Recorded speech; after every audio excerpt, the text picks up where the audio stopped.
Nous allons examiner brièvement comment chercher le royaume. C'est votre sujet du jour, comprendre comment chercher le royaume. Dites tous, comment? Il est très difficile de faire quelque chose qu'on ne sait pas comment faire. En réalité, c'est même impossible.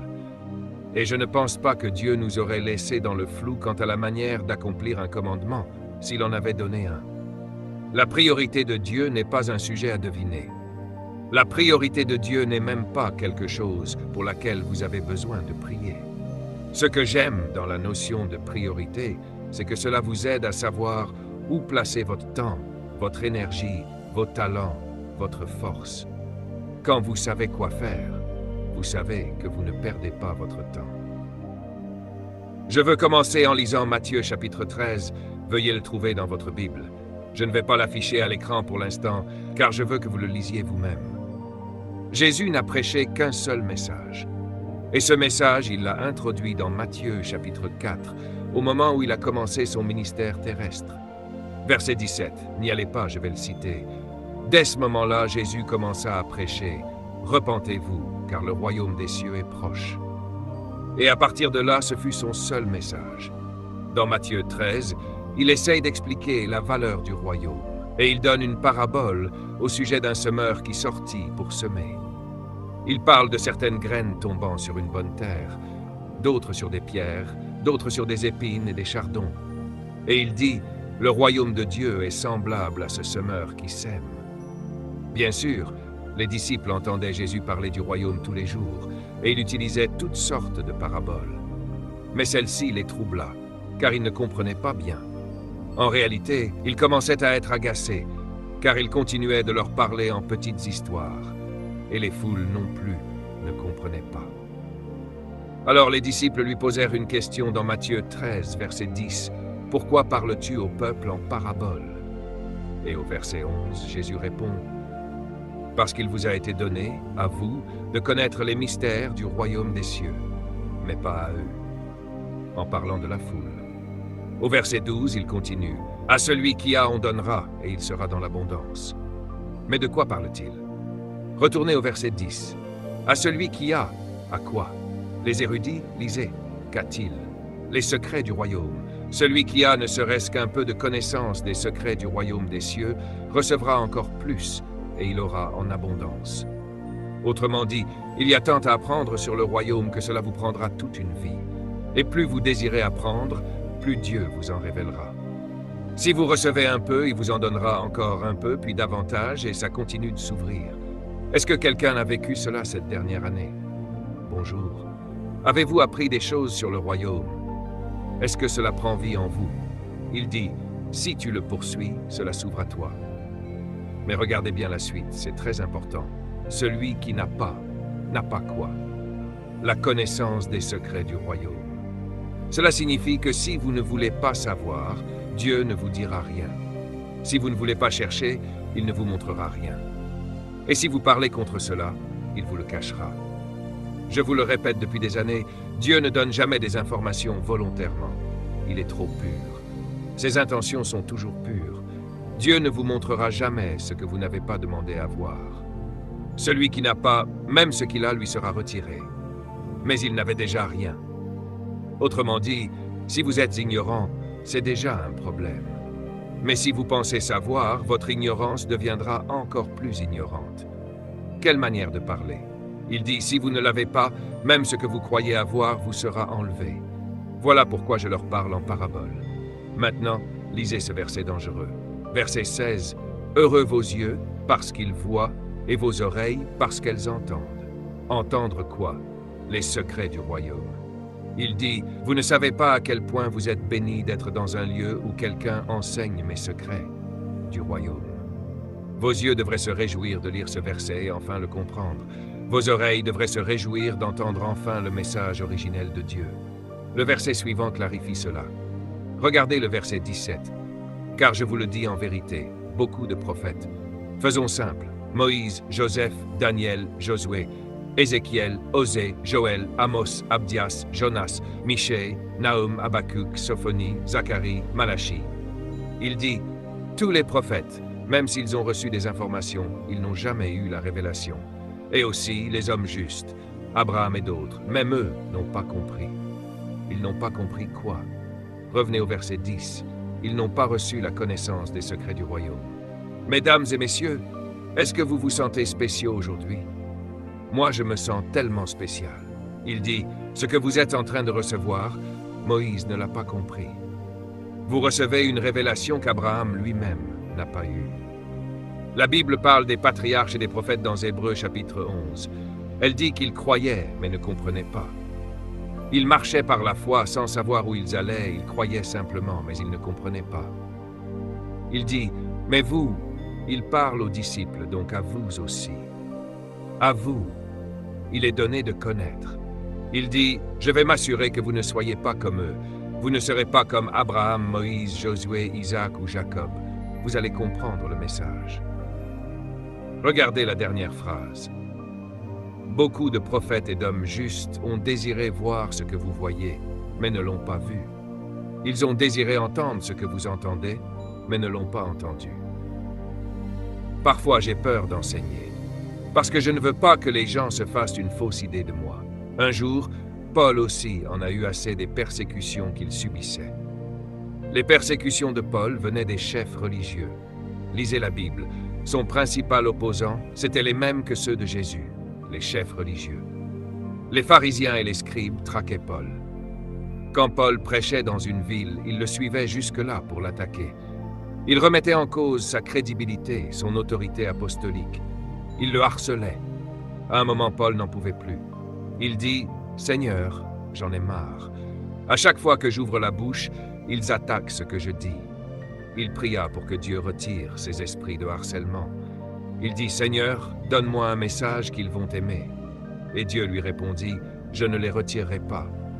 Ma grâce te suffit pour supporter leurs critiques. » Puis le Seigneur ajouta, « Ces esprits ont été autorisés dans ta vie pour t'humilier à cause de la profondeur de la révélation que tu as reçue. » Autrement dit, plus tu vas profondément en Dieu, plus les religieux t'attaqueront. Plus tu t'approches de la vérité, plus la première opposition viendra des religieux. Jésus a dit, « À vous il est donné. Des prophètes et des hommes justes ont désiré entendre cela depuis des générations, mais ils ne l'ont jamais entendu. » Le Seigneur ne veut pas que je m'arrête ici. Il dit, « Certains d'entre vous sont impressionnés par Abraham, mais Abraham ne comprenait pas. Certains sont bouleversés par Moïse, mais Moïse n'a jamais saisi le message. Certains trouvent Daniel profond ou sont impressionnés par Josué, mais ils n'ont pas compris. Ils désiraient comprendre. Ils voulaient voir, entendre, comprendre. Mais ce message n'a été donné qu'à cette génération. Cela veut dire que vous et moi, nous allons comprendre le royaume comme jamais Moïse ou Abraham ne l'ont compris. En fait, même certains des 12 disciples ne l'ont pas compris. Dans Actes chapitre 1, ils pensaient encore que Jésus allait établir un gouvernement politique pour renverser Rome. Et Jésus leur répondit, « De quoi parlez-vous? Vous ne comprenez toujours pas le royaume. » Regardons maintenant le verset 18, lisez-le attentivement. Il dit, « Écoutez ce que signifie la parabole. » Verset 19, « Lorsqu'un homme entend la parole du royaume et ne la comprend pas, Satan en personne, pas un démon, Satan lui-même vient pour enlever ce qui a été semé dans son cœur. » Arrêtez-vous là. C'est un verset puissant. Il dit que la parabole concerne le semeur, c'est-à-dire le prédicateur qui sème la parole, et la semence, c'est le message du royaume. C'est clair? C'est bien écrit dans votre Bible. Lisez-le vous-même. Il dit, la parabole, c'est que lorsqu'une personne entend le message du royaume, regardez bien, certains parmi vous ne réagissent pas beaucoup, alors laissez-moi simplement le lire. Regardez la dernière phrase de ce verset. C'est la semence. Quelle est la semence? Le message, mais pas n'importe quel message, c'est le message du royaume. Il dit que la seule chose que vous et moi devons répandre, c'est le message du royaume. Puis il ajoute un mot sur lequel je veux que vous insistiez. Comprendre. Soulignez ce mot 2 fois, car c'est un mot dangereux. Il dit que le diable ne se soucie pas des autres messages. Il ne s'inquiète que d'un seul, le message du royaume. Mais je veux aussi insister sur ceci. Le diable ne se soucie même pas que vous veniez ici en visite. Ce qu'il ne veut surtout pas, c'est que vous compreniez. Regardez bien ce que dit le verset. Il dit, tu peux venir, faire un saut ici de temps en temps, visiter, passer. Mais il ne veut pas que tu t'installes et que tu commences à chercher sérieusement. Et le verset dit, s'ils ne comprennent pas pleinement. Autrement dit, dès que tu commences à saisir un peu, le diable quitte l'enfer. Maintenant, vous savez que le diable n'est pas Dieu, n'est-ce pas? Il n'est pas omniprésent. C'est un chérubin au chômage. Il ne peut donc pas être à plusieurs endroits en même temps. Il n'est ni omniscient, ni omniprésent. Alors Jésus dit, tu peux savoir où se trouve généralement le diable. Il est là où les gens reçoivent un certain message. Il vient en personne. Lisez ce verset. Les démons peuvent aller partout pour harceler les gens. Mais Lucifer dit, laissez-moi voir qui enseigne ce message. Donc si vous voulez savoir où est le diable, j'imagine qu'il est ici ce matin, et il veut s'asseoir et écouter tout ce que je dis. Parce que diable, je vais enseigner aux gens le royaume de Dieu. Et la Bible dit qu'il vient pour faire quoi? Pour arracher. Il veut que vous sortiez d'ici en disant « ça n'a aucun sens pour moi ». Je ne sais pas de quoi il parle. Je veux juste entendre un bon message émotionnel. Il ne veut pas que vous compreniez les secrets du royaume. Parce que dès que vous commencez à comprendre, il perd le contrôle sur votre vie. Quelqu'un dit Amen, il a peur que vous compreniez un jour.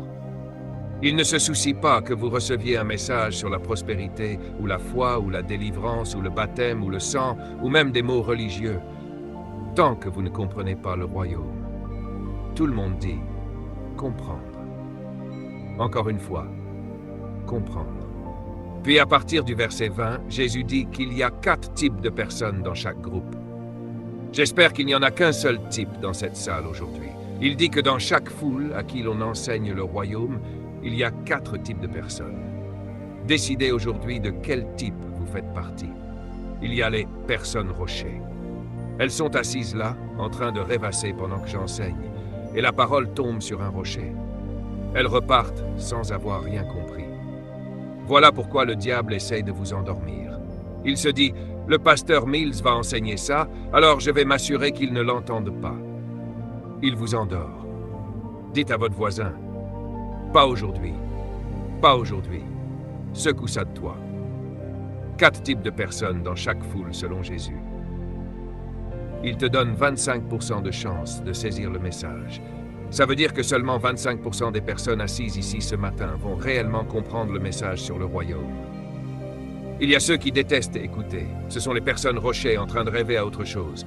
Puis il y a un autre type, la terre peu profonde, des gens superficiels. Ils veulent des émotions, un message qui les fasse crier, courir partout, crier et transpirer. Ils sont tellement superficiels que tout ce qu'ils recherchent, ce sont des sensations. Des gens superficiels. Oui, on était parmi eux, tu t'en souviens? On sortait trempés de sueur, sans avoir rien appris, juste des bêtises. Puis il y a le 3e groupe. Ceux qui sont là, qui disent Amen à tout ce que je dis, ils s'enthousiasment, mais en sortant, ils oublient tout. Il est dit qu'ils sont étouffés par les soucis. J'ai du business, faut que je m'en occupe. Les soucis étouffent ce que tu as entendu. Tu dis, je sais que Dieu m'a dit de ne pas m'inquiéter, mais quand même j'ai des enfants. Et tu laisses les soucis étouffer la parole. Tu es d'accord, mais tu n'obéis pas. Et puis il y a le dernier groupe. J'espère que vous êtes dans celui-là. Il dit qu'il y a des personnes comme une terre épaisse, riche. Oh Seigneur, elles viennent à la réunion avec leur sol déjà arrosé, prêtes à recevoir la semence. Qui veut faire partie de ce groupe? Il dit quand la parole du royaume les atteint, boum, elles germent immédiatement. Et ils commencent à grandir, pendant même que la réunion continue. Quelqu'un sent-il un changement opéré en lui pendant cette session? Il dit quand ils partent, ils portent du fruit. Autrement dit, il y a des preuves qu'ils ont compris le royaume. Alors la clé, et je vous en supplie mes amis, ma famille, la clé pour comprendre ce qui est la priorité de Dieu, c'est de comprendre le royaume. Lisons ensemble la priorité de Dieu. Matthieu 6. Matthieu 6, verset 33. Vous n'avez plus besoin de vous demander quelle est la chose la plus importante pour Dieu. Si vous voulez connaître la priorité de Dieu, vous n'avez plus à vous interroger.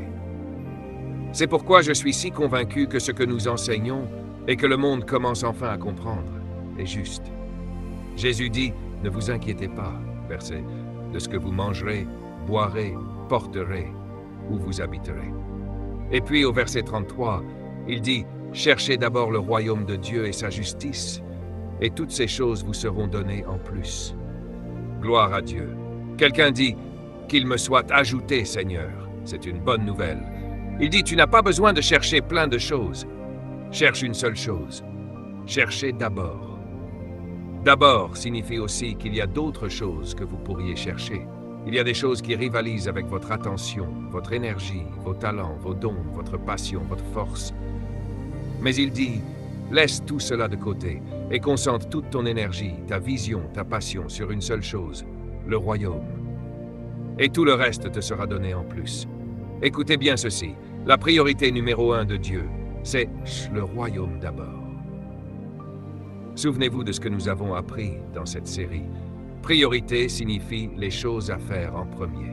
Et la première chose, c'est de chercher le royaume de Dieu. Mais il n'a pas seulement dit en faire une priorité, il a dit qu'il faut chercher. Si tu veux que ce soit en premier, tu dois faire quelque chose pour que ce soit en premier. Le chercher. J'ai fait un peu de recherche sur le mot chercher. Rappelez-vous, chercher d'abord le royaume de Dieu est un commandement divin. Vous n'avez pas le choix si vous êtes son disciple. Quelle est sa priorité? Le royaume d'abord. Quelle est sa priorité? Le royaume d'abord.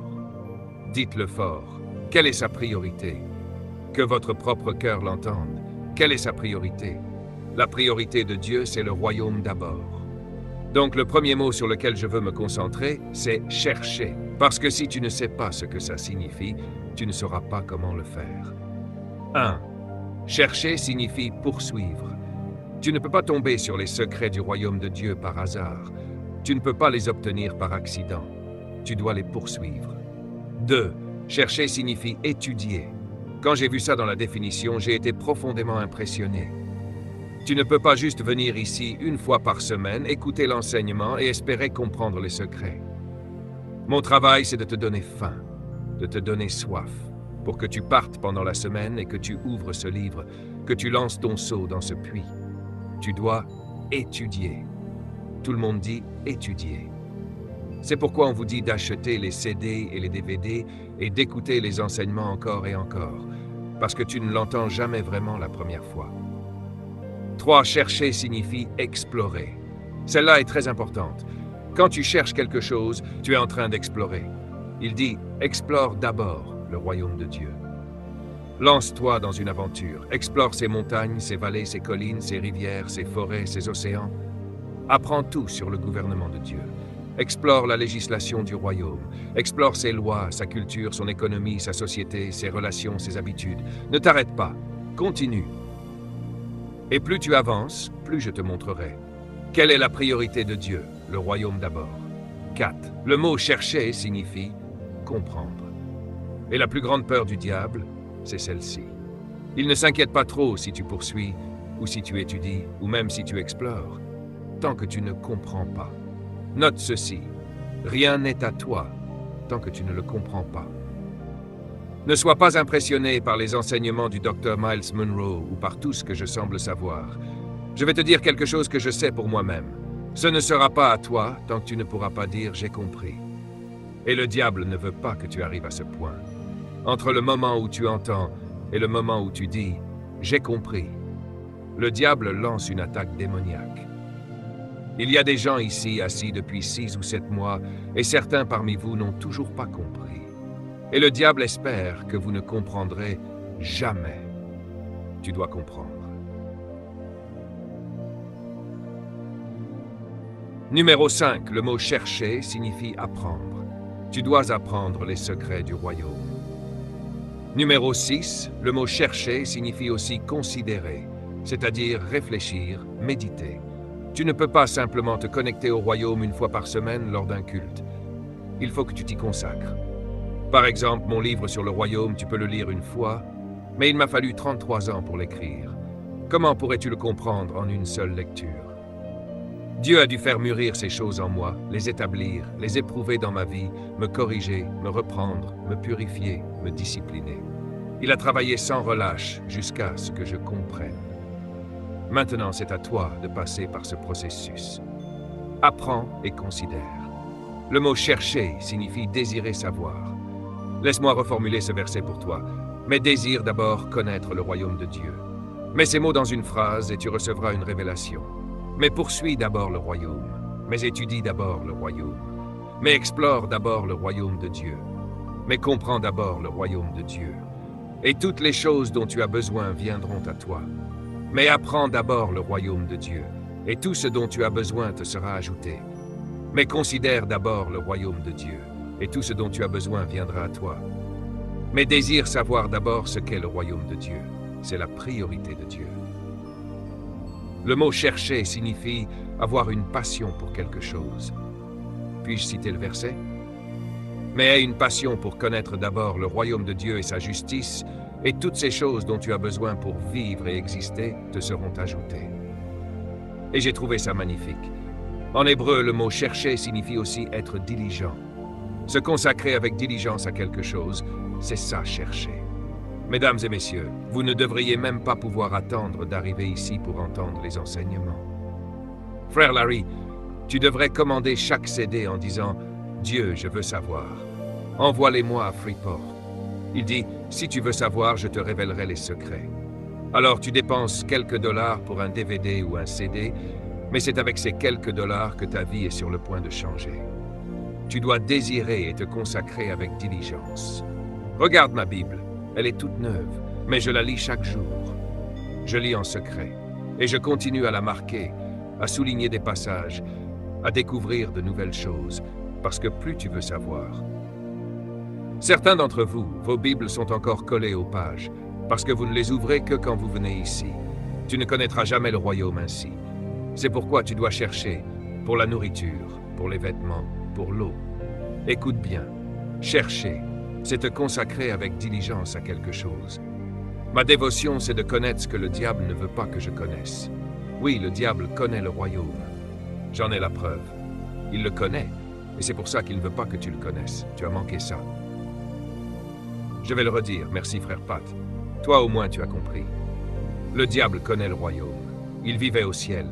Il a tout vu se créer, puis il a été renvoyé. Donc il connaît tout ça. Et il se dit, si jamais ils comprennent ça, je suis fini. Tu dois donc chercher à connaître tout ce que le diable ne veut pas que tu saches. Et tu peux toujours deviner ce qui est important dans ta vie en observant ce que le diable veut t'empêcher de découvrir. C'est sa mission principale. Il n'envoie pas un démon pour t'en empêcher. Il vient lui-même. Certains d'entre vous, je vais prophétiser maintenant. Certains traversent un enfer en ce moment à cause de la révélation que vous êtes en train de recevoir. Mais je vous promets, par la puissance que le roi m'a confiée, que votre percée est sur le point de vous atteindre et vous n'aurez plus jamais à tâtonner dans le noir.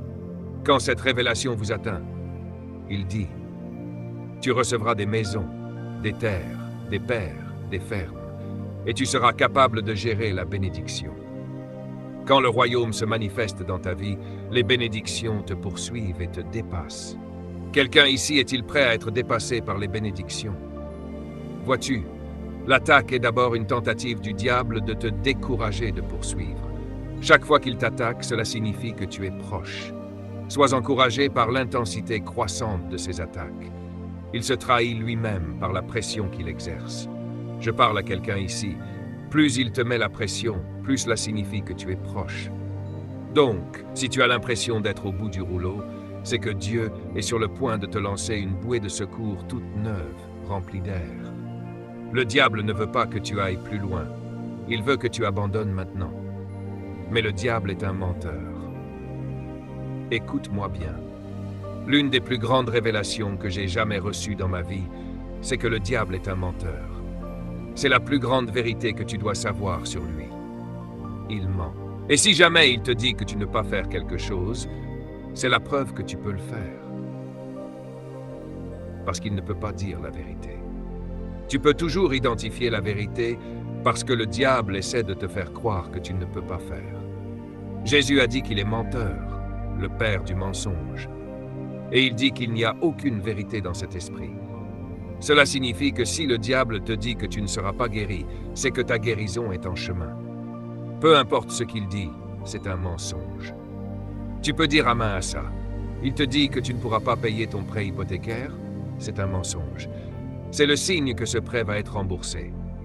Il te dit que tu ne retourneras jamais à l'école? Tu sais maintenant que tu vas y retourner. Prépare-toi. Pourquoi? Parce qu'il ne peut pas dire la vérité. Et parfois, il parle à travers des membres de ta famille. Parfois, il utilise ton meilleur ami. Souviens-toi de Pierre et Jésus. Jésus lui a dit, « Pierre, tu es rempli du diable en ce moment. » C'est pourquoi il est important de connaître la parole de Dieu pour pouvoir même reprendre ton meilleur ami. Il lui dit, « Tu ne t'intéresses pas aux choses de Dieu. » Jésus connaissait les choses de Dieu. Alors il dit à Pierre, « Tu es mon ami, mais en ce moment, tu sors d'ici. » Il est impossible que tu échoues. Le diable est un menteur. Écris ceci. Chercher signifie être totalement absorbé par quelque chose. Je ne pense qu'au royaume. Le royaume, le royaume, le royaume. Quand je suis au travail, je me demande comment le royaume voit cela. Quand je prends une douche, comment le royaume prend-il une douche? Quand je mange, comment le royaume mange-t-il? Quand je m'habille, comment le royaume s'habille-t-il? Tu sais que ce petit copain n'est pas du royaume. Tout est une question de royaume. Cela signifie que je suis totalement absorbé par le royaume. Alléluia. L'un de mes fils, lors du banquet des célibataires vendredi soir, une soirée un peu légère, je lui ai posé une question. Je lui ai dit, « Quel genre de femme recherches-tu » Il a répondu, « Une femme qui a le visage du royaume. » Je lui ai dit, « Qu'est-ce qui t'a fait quitter ta dernière copine » Il a dit, « Elle ne connaissait pas le royaume. » Je lui ai dit, « Quelle est la plus grande qualité que tu recherches chez une femme » Il a dit, « Qu'elle aime le royaume. » J'ai dit, « Cet homme est intelligent. Épousez-le maintenant. » C'est ça, être absorbé par le royaume. C'est ce que signifie chercher. Comment le royaume voit-il chaque chose? C'est comme ça que tu gardes ta vie en ordre, le royaume en premier. Je te le dis, mon ami, si tu fais ce que Jésus dit, il fera ce qu'il a promis. Il dit que si tu cherches, alors lui, il ajoute. Tu cherches, il ajoute. Tu continues à chercher, il continue à ajouter. Je vais terminer avec cette liste pour que nous puissions reprendre ici la prochaine fois. Écris bien ceci. Premièrement signifie priorité. Premièrement signifie la chose principale. Il dit « poursuis d'abord ce qui est principal, poursuis en premier ce qui vient en premier ». Premièrement signifie ce qui est avant tout le reste. Premièrement signifie ce qui a le plus de valeur. Cherche ce qui a la plus grande valeur dans ta vie, le royaume de Dieu. Premièrement signifie au-dessus de tout. Cherche avant toute autre chose le royaume et sa justice. Premièrement signifie établir comme priorité. Il dit « établis comme intérêt principal de ta vie le royaume ». Tu cherches, il ajoute. Tu mets le royaume en premier, il te met en premier. Tu fais de lui ta priorité, il fera de toi sa priorité. Je veux prophétiser sur ta vie. Dieu va te surprendre cette année. Tes jours à espérer au hasard une bénédiction sont terminés. Je te le dis.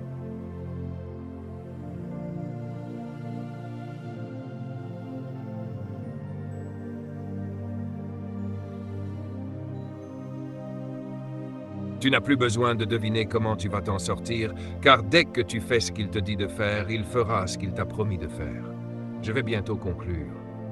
Il a dit, « Cherche et j'ajouterai. » Le temps des suppositions concernant les bénédictions est terminé. Oui, Saint-Esprit. Je vais le redire parce que certains ne l'ont pas bien entendu. Le temps des suppositions est terminé. Tu n'auras plus à te demander si tu vas t'en sortir avec victoire ou si tu vas finir avec des trophées de champion. Il dit, c'est garanti. Ce sera l'année la plus paisible de ta vie. Tu auras une tension normale, un esprit sain, un corps en bonne santé. Pourquoi? Parce que tu vas recevoir des bénédictions auxquelles tu peux t'attendre. Tu n'auras plus besoin de deviner.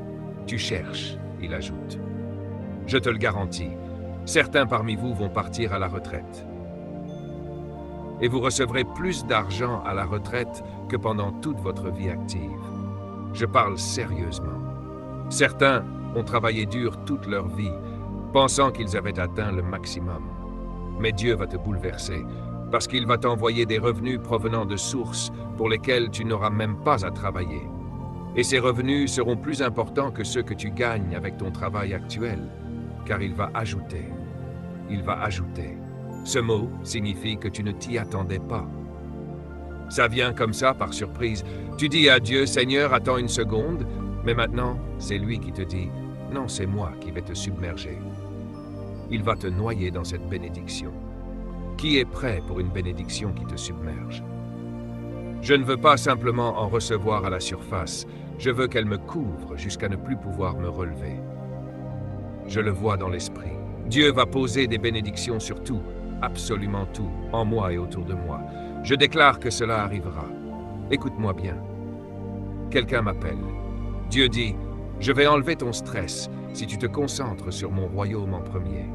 Jeune homme, tes frais de scolarité à l'université sont déjà payés. Cherche d'abord Dieu. Tu crois que ton entreprise va bien. Tu n'as encore rien vu. Si tu te concentres sur le royaume parce qu'il est là, je vais prophétiser sur moi-même. Dieu dit, arrête de penser petit. Tu cherches, j'ajoute. Tu cherches, j'ajoute. Écoute-moi bien. C'est l'année où Dieu va agir rapidement pour toi. Tu te demandes pourquoi ça ne marchait pas avant? Dieu dit parce que tu ne mets pas mon royaume en premier. Mais maintenant, si tu le fais, je vais ajouter des choses si vite que tu vas me dire, Seigneur, ralentis un peu. C'est ton année d'addition. Tu as peut-être une maison aujourd'hui, mais ce n'est pas comme ça que tu vas terminer l'année. Tu la termineras avec plus d'une maison. Tu vois, Dieu ne se limite pas aux choses matérielles, mais il a dit que si tu cherches son royaume, tu recevras des maisons dans cette vie. Oui, cherche le royaume. Je m'attends à ce que Dieu me submerge de bénédictions. C'est déjà en train de m'arriver. Mais tu ne peux pas laisser ton pasteur chercher le royaume à ta place. Parce que pendant que le pasteur reçoit ses bénédictions, toi, tu risques de rester à côté. Tu dois recevoir cette révélation pour toi-même. Si tu dis, Dieu, je veux le connaître, je veux te poursuivre, je veux goûter, je veux comprendre. Dieu dira, viens, viens mon enfant, continue d'avancer. Et quand cela deviendra toute ta vie, tu seras libre de dettes en 3 semaines. Tu es dans une bonne position. Parce que tu peux comprendre des choses que Moïse lui-même n'a pas comprises. Et pourtant Dieu les a bénis. Laisse-moi répéter, si Dieu les a bénis autant alors qu'ils ne comprenaient même pas pleinement, à combien plus forte raison? Ferme ta Bible. Dis à ton voisin, le royaume en premier. Dis-le encore, le royaume en premier. Dis-le à voix haute maintenant, le royaume en premier. Dis à ton voisin, le royaume en premier. Dis-le encore, le royaume en premier. Il n'y a aucun substitut au royaume. Cela coûte cher, mais cela en vaut la peine. Quand je marche à travers la vallée de l'ombre de la mort, je ne crains véritable preuve de la présence du Saint-Esprit dans une vie est la puissance. Votre vie doit être contrôlée par ce qui est bénéfique. Ne pleurons jamais lorsque nous sommes confrontés à des défis. Nous nous tenons debout et regardons le diable droit dans les yeux et disons, quoi que tu fasses, je suis plus que vainqueur.